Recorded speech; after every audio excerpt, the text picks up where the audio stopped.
savez, les amis, je suis très touchée, très choquée par cette histoire de la mort de la jeune dame, la femme du soi-disant prophète qui a battu son épouse avec des coups de balle dans un parking. C'est une histoire qui me met vraiment très mal à l'aise, qui me touche beaucoup. Je suis allée voir comment ça se passe dans leur église et tout. Aller voir vraiment un couple adorable, un couple à envier, n'est-ce pas? Qui pouvait savoir que la femme vivait des atrocités? Personne. Et donc, je vais juste ici dire à nos sœurs, n'enviez pas les gens. Peut-être qu'à l'œil nu, on se dit, voilà, elle a une très belle vie, un bon mariage, leur grande église, ils ont les offrandes tout le temps, les dîmes, les mabonza, quoi. Hein? Peut-être qu'elle était aussi enviée par les fidèles, par son entourage, mais qui pouvait s'imaginer que, entre guillemets, elle vivait des atrocités pareilles, franchement.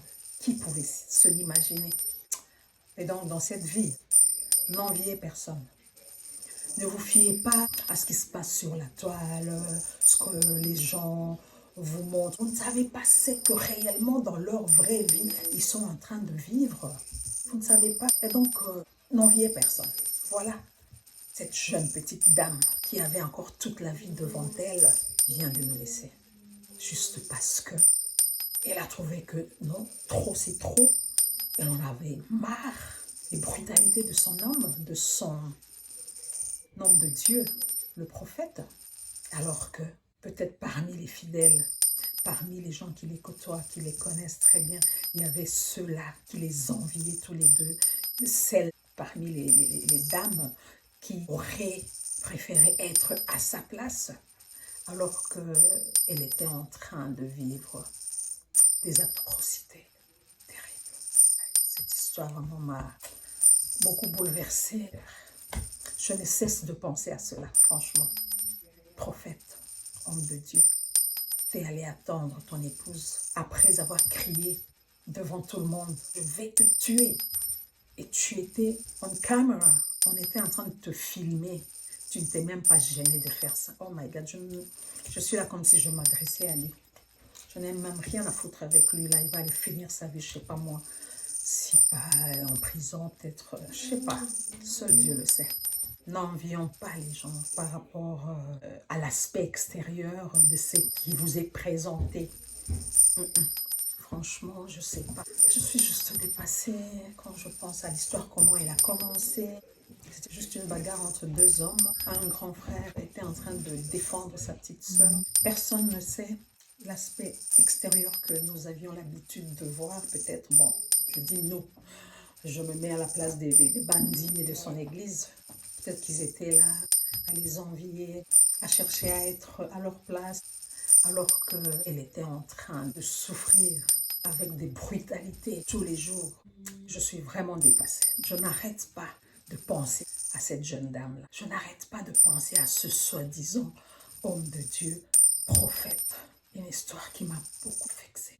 Mes sœurs, n'enviez pas, vous ne savez pas ce qui se passe dans leurs bottes. À partir du moment où vous ne vous êtes pas mis dans leurs shoes, n'enviez pas les gens.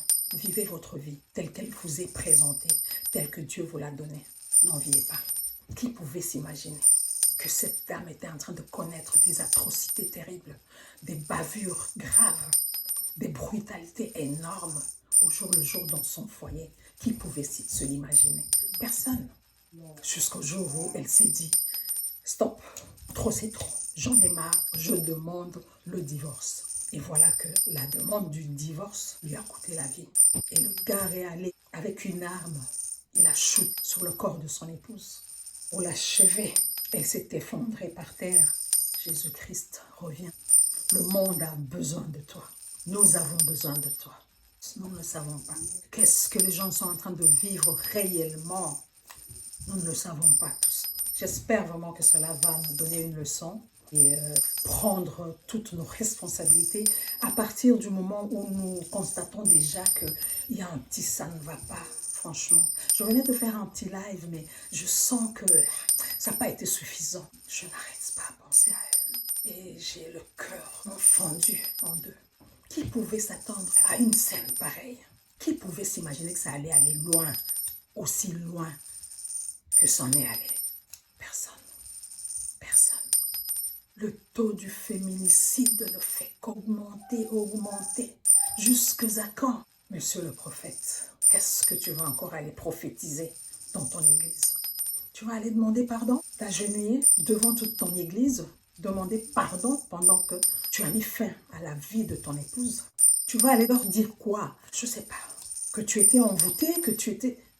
Non, mes chères sœurs, ouvrons nos oreilles, ouvrons nos têtes pour savoir que à partir du moment où un homme, ton mari, ton copain, ton je ne sais pas moi qui, commence à te menacer verbalement, mets-toi en tête que c'est un bourreau, qu'un jour, il te fera du mal. Oui.